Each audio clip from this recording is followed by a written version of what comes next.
లక్షల మంది పిల్లలుంటే 67 లక్షల మందికి ఇస్తున్నారనేది ఒకటి వైసీపీ ఆరోపణ. ప్రధానంగా 13,000 ఇస్తుంది, 2,000 లోకేష్ గారు తీసుకుంటున్నారని వైసీపీ స్పష్టం చేస్తాం. నేను చూశాను, ప్రతిపక్షంలో ఉన్న పార్టీ నాపైన తీవ్రమైన ఆరోపణ చేసింది. వాళ్ళు అధికారికంగా ట్వీట్ పెట్టారు. వాళ్ళకి నేను 24 గంటలు సమయం ఇస్తున్నా. 2,000 రూపాయలు నా బ్యాంక్ అకౌంట్కి వచ్చింది, నా జోబులోకి వచ్చిందని వాళ్ళు అంటున్నారు కనుక నిరూపించండి, లేదంటే ఆ స్టేట్మెంట్ విత్డ్రా చేయండి. ఈ రెండు చేయకపోతే చాలా తీవ్రమైన పరిణామాలు ఉంటాయి. లీగల్గా నేను దీనిపైన ముందరికి వెళ్ళాలని నిర్ణయించుకుంటాం జరిగింది. ఎందుకంటే ప్రజలు కూడా ఒకటి గుర్తుపెట్టుకోవాలి, వైకాపా పార్టీ అనేది ఒక అబద్ధాన్ని 100 సార్లు చెప్పి నిజం చేసేదానికి ప్రయత్నించే పార్టీ. 2019 ఎన్నికల్లో కరెక్ట్గా వాళ్ళ సొంత బాబాయిని వాళ్ళే చంపేసి ఏకంగా నింద మా నాయకుడు చంద్రబాబు నాయుడు గారి పైన ఆనాడు వేశారు. మేము ఆనాడు సమర్థవంతంగా తిప్పికొట్టలేకపోయాం కనుకనే ప్రజలు నమ్మారు. కానీ ఇప్పుడు చూడండి, చెల్లెలు చెప్తున్నారు ఏం జరిగిందో. సో అలా అబద్ధాలు చెప్పి ప్రజలు నమ్మించడానికి ప్రయత్నిస్తున్నారు. ఈ 2,000 రూపాయలు నేను ఆ ట్వీట్ని నేను చదివాను. ఆ 2,000 రూపాయలు నా జోబుకి వచ్చిందన్నారు. వాళ్ళు నిరూపించాలి, లేదంటే ఆ స్టేట్మెంట్ వెనక్కి తీసుకోవాలి, లేదంటే to the fullest extent of the law I will take action against them. రెండో విషయం వచ్చేగల వాళ్ళు యూడైస్ డేటా గురించి మాట్లాడుతున్నారు. అంటే పాపం అక్కడున్న గతంలో పనిచేసిన విద్యాశాఖ మంత్రులు కనీసం బేసిక్స్ తెలీదు. యూడైస్లో అంగన్వాడీకి వెళ్తున్న పిల్లలు ఉంటారు, ఎల్కేజీకి వెళ్తున్న పిల్లలు ఉంటారు, యూకేజీకి వెళ్తున్న పిల్లలు ఉంటారు. ఈ స్కీమ్ వాళ్ళకి వర్తించదు. నంబర్ 1. నంబర్ 2, గత ప్రభుత్వం జీఈఆర్ గ్రాస్ ఎన్రోల్మెంట్ రేషియో చూపించేదానికి 18 సంవత్సరాల కన్నా ఎక్కువ వయసు ఉన్న వాళ్ళని తీసుకొచ్చి ఏకంగా ప్రభుత్వ పాఠశాలల్లో చదువుతున్నారని వాళ్ళని ఎన్రోల్ చేస్తాం జరిగింది. పక్క రాష్ట్రాల్లో చదువుతున్న పిల్లల్ని తీసుకొచ్చి ఆంధ్ర రాష్ట్రంలో చదువుతున్నారని చూపిస్తాం జరిగింది. విత్ ప్రూఫ్ నా దగ్గర ఉన్నాయన్నీ. విద్యాశాఖ మంత్రిగా నేను వాస్తవాల దగ్గర ఉండాలి కనుక మొత్తం లిస్ట్, ఎందుకంటే ఇది డ్రాప్ బాక్స్ అని ఉంటుంది. అంటే ఈ పాఠశాలలో పిల్లలు ఉంటారు, ఈ పాఠశాల పిల్లలు మధ్యలో ఉంటారు, గాల్లో ఉంటారు పిల్లలు. డ్రాప్ బాక్స్ అంటారు అది ఐటీలో, ఈ వాళ్ళ సిస్టంలో డ్రాప్ బాక్స్ అంటారు. అక్కడ పెట్టేశారు. పిల్లలు ఎక్కడున్నారో మాకు తెలీదు.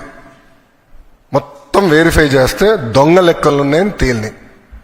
ఒక విద్యాశాఖ మంత్రికి అసలు ఎంతమంది పిల్లలు ప్రభుత్వ పాఠశాలలో చదువుతున్నారు తెలుసుకున్నాక నాకు 100 రోజులు పెట్టిందండి. 100 రోజులు పెట్టింది నాకు. అధికారులు అడిగితే సార్ మాకు నంబర్ క్లారిటీ లేదు సార్, గతంలో వీళ్ళు ఎట్లా నడిపించారో నాకు అర్థం అలా విద్యాశాఖ. అంటే ఏదో లెక్కలు ఉన్నాయి, ఏదో నంబర్లు ఉన్నాయని చెప్పి చేస్తాం కాదు. రెండోది, నిజంగానే వాళ్ళంత భావించుంటే వాళ్ళు ఎందుకు ఇవ్వలేదండి? అమ్మ ఒడి ఎందుకు ఇవ్వలేదు వాళ్ళు?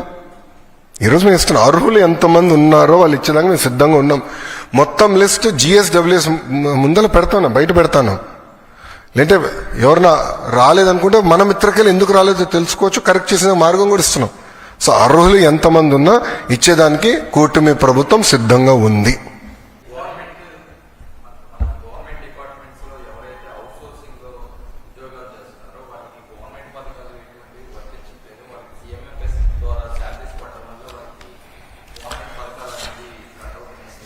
ఇప్పుడు గత ప్రభుత్వం ఏం చేసిందంటే చాలా స్పష్టంగా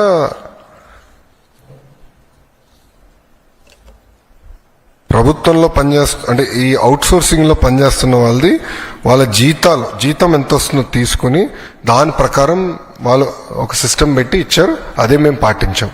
దాంట్లో ఎలాంటి సవరణలు మేము చేయలేదు. అదేమంటే ఫర్దర్గా వీళ్ళు డిస్కస్ ఒకసారి గౌరవ ముఖ్యమంత్రి గారితో మాట్లాడి చర్చించి ఏం చేయాలో మేము డిస్కస్ చేస్తాం. బట్ వాళ్ళు ఇచ్చింది మేము ఎక్కడ వాళ్ళు ఇచ్చిన జియోనే మేము అమలు చేసాం. మేము స్టడీ చేస్తాం. I need to come back. నేను గౌరవ ముఖ్యమంత్రి గారితో మాట్లాడిన తర్వాతనే దానిపై నేను స్పందించగలుగుతాను.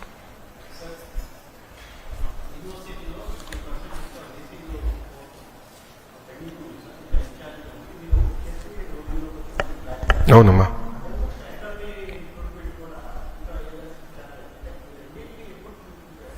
Matter of another 3 months. ఈసీస్ మ్యాక్సిమం 3 నెలలు పడుతున్నాయి. ఎందుకంటే కేంద్రం నుంచి పంపిస్తున్న సెర్చ్ కమిటీ వచ్చేదానికి లేట్ అయింది, కొన్ని దగ్గర మిస్ మ్యాచ్ వచ్చినాయి, దానివల్ల డిలే అయింది. ఆ ప్రక్రియ అంతా will finish maximum another 3 months. అక్కడ రిక్రూట్మెంట్ అంతా కోర్టులో కేసెస్ ఉన్నాయి. I'm trying to clear 1 by 1 and then will start recruitment కూడా చేస్తాం.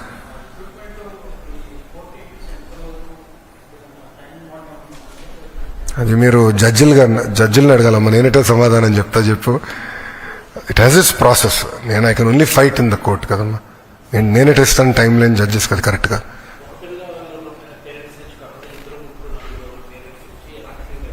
చాలా అద్భుతంగా ఉంది ఫీడ్బ్యాక్. పొద్దున్న నుంచి కూడా నాకు చాలా మంది వాళ్ళ స్క్రీన్ షాట్స్ కూడా పెడతాం జరిగింది, వీడియోస్ కూడా పెడుతున్నారు. చాలా సంతోషంగా ఉన్నారు. ఎందుకంటే గతంలో ఎస్పెషల్లీ నిరుపేద కుటుంబాల పరిస్థితి ఏంటంటే, ఒక ఇంట్లో ఇద్దరు పిల్లలుంటే ఒక పిల్లోడనో పాపనో పంపించి చదివించే పరిస్థితి, రెండో బిడ్డని ఏకంగా పనికి పంపించే పరిస్థితి ఉండేది, ఎందుకంటే డబ్బులు లేక. ఈసారి అట్ట కాకుండా ఇద్దరికి వచ్చింది కనుక ఇద్దరిని బాగా చదివించాలనేది ఒక లక్ష్యంగా పెట్టుకుని ఉన్నారు. సో ఒక పెద్ద ఊరట. చాలా మంది నాకు మెసేజ్ కూడా పెడతాం జరుగుతుంది. పర్సనల్ కూడా నా ఫోన్కి దాదాపు 1000 స్క్రీన్ షాట్లు కూడా వచ్చినాయి. ఈ డబ్బులు పడతాం. 4 ఉన్నోళ్ళు 20,000 మంది తల్లులు ఉన్నారమ్మా. 20,000. 3 ఉన్నోళ్ళు 2,10,000 మంది అమ్మా. 2 పిల్లలు ఉన్నోళ్ళు 14,55,000 మంది. 1 చైల్డ్ 18,55,000 మంది.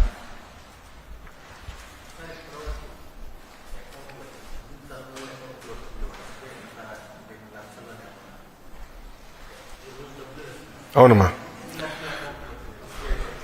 సో ఆ డీటెయిల్స్ అంతా నాకు మండే కానీ వస్తున్నాయి. T+2 days పడుతుంది నాకు. ఆ ఫైల్ మళ్ళీ NPCI నుంచి వచ్చేదానికి T+2 days పడుతుంది.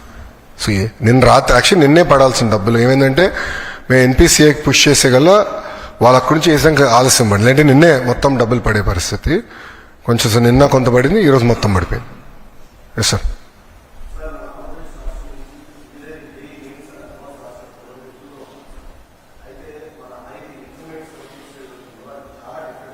ఏదండి? సారీ, ఏది? ఆ syllabus and JEE mains advance syllabus చాలా తేడా ఉంటుంది. చాలా ఇప్పుడు మార్చామండి సిలబస్. దాని గురించి సిలబస్ మార్చాం. మేము చాలా ఫీడ్బ్యాక్ తీసుకున్నాం. మీరు చూస్తే బోర్డ్ ఆఫ్ ఇంటర్మీడియట్లో సంస్కరణలు అనేక తీసుకొచ్చాం. ఆన్లైన్లో పిల్లల దగ్గర నుంచి, తల్లిదండ్రుల దగ్గర నుంచి, ఉపాధ్యాయుల నుంచి ఫీడ్బ్యాక్ తీసుకున్నాం. మొత్తం సిలబస్ రీవ్యాంప్ చేసాము. It is more tuned no.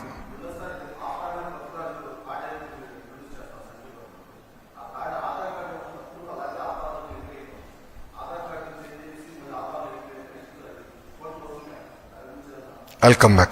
First time నేను వింటున్న ఆ సమస్య నేను కనుక్కుని అది ఎట్లా పరిష్కరించాలో I'll do that. Good feedback. Thank you. అవునండి. ఎస్, ఇల్ టేక్ టైం సార్. నాకు అడ్మిషన్స్ పెరిగితే నేను చేయగలుగుతా. సో నా ఫోకస్ ఏంటంటే అవి కూడా పెంచాలి, అడ్మిషన్స్ పెంచాలి. నేను అప్పుడే ఆటోమేటిక్గా నేను ఇవ్వగలుగుతా. ఇప్పుడు 4 పిల్లలు ఉన్న స్కూల్లో నేను how can I give 2 teachers? I can't give కదా, ప్రాక్టికల్ ఇంపాసిబుల్ వస్తుంది. సో నేను అడ్మిషన్స్ పెంచాల్సిన బాధ్యత నా పైన ఉంది. ఇల్ టేక్ టైం అన్న. నా దగ్గర మ్యాజిక్ వాండ్ లేదు, ఒకే రోజు అన్ని సమస్యలను పరిష్కరించలేదు. బట్ రిఫార్మ్స్ సరైన దారిలో ఉంది. బికాజ్ 1 class 1 teacher అనేది భారతదేశంలో మొత్తంలో చర్చ ఉంది.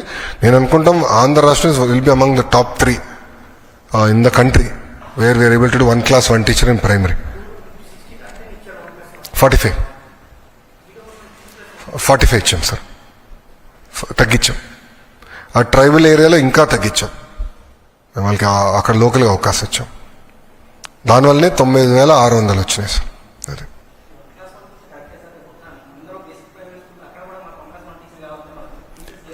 అవునండి, అట్లా కాదండి. 4 పిల్లలు ఉంటే 1 class 1 teacher ఎట్టిస్తాను అంటే ఇవ్వాలని కోరిక ఉండొచ్చు, బట్ ప్రాక్టికాలిటీ కూడా చూసుకోవాలి కదా. అది ఇంపాసిబుల్.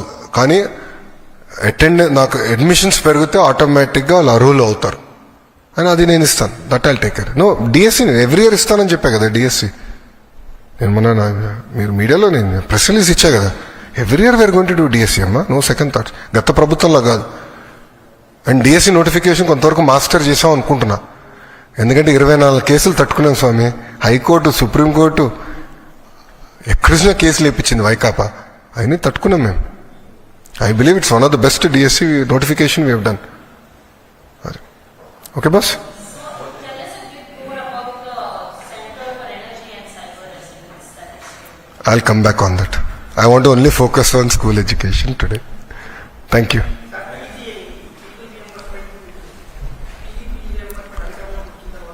ఎస్ సార్ పీజీ అది విదేశీ విద్య కూడా మేము డిస్కస్ చేస్తున్నాం. మోడల్ ఒకటి ఏర్పాటు చేయాలమ్మా.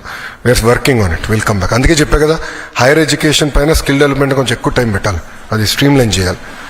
ఫీ రింబర్స్మెంట్ కూడా స్ట్రీమ్ లైన్ చేయాల్సిన అవసరం ఉంది.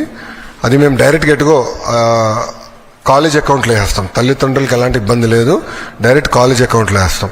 సో తల్లిదండ్రులకు ఇబ్బంది లేకుండా చూసుకునే బాధ్యత మాది. అది అవునండి. No back day. Yes. Work book sir మొదటి రోజు కదా, మొదటి రోజు ఒక నెల సమయం ఇవ్వండి. రెస్పాన్స్ అద్భుతంగా ఉంది. చాలా మంది ట్వీట్ చేస్తున్నారు, బుక్స్ పట్టుకుని ట్వీట్ చేస్తున్నారు. చాలా పాజిటివ్ ఎనర్జీ ఉంది. బట్ లోటుపాట్లు తెలిసిన కొంచెం సమయం పడుతుంది. నాకు పాజిటివ్గానే నాకు నెగిటివ్ ఏముందో తెలుసుకోవాల్సిన బాధ్యత నా పైన ఉంది. సో ఇంప్రూవ్మెంట్స్ ఏంటి దానిపైన నేను చాలా హోంవర్క్ చేస్తున్నాను. సో నేను ఏదో అయిపోయింది అంత పర్ఫెక్ట్గా ఉందని నేను అనట్లేదు. ఇంత పెద్ద వ్యవస్థలో తప్పులు జరుగుతూనే ఉంటే సరిదిద్దుకోవాల్సిన బాధ్యత మా పైన ఉంది. ప్రభుత్వం అది చేస్తుంది. ఓకే, థ్యాంక్ యూ అమ్మా. అందరు నమస్కారం.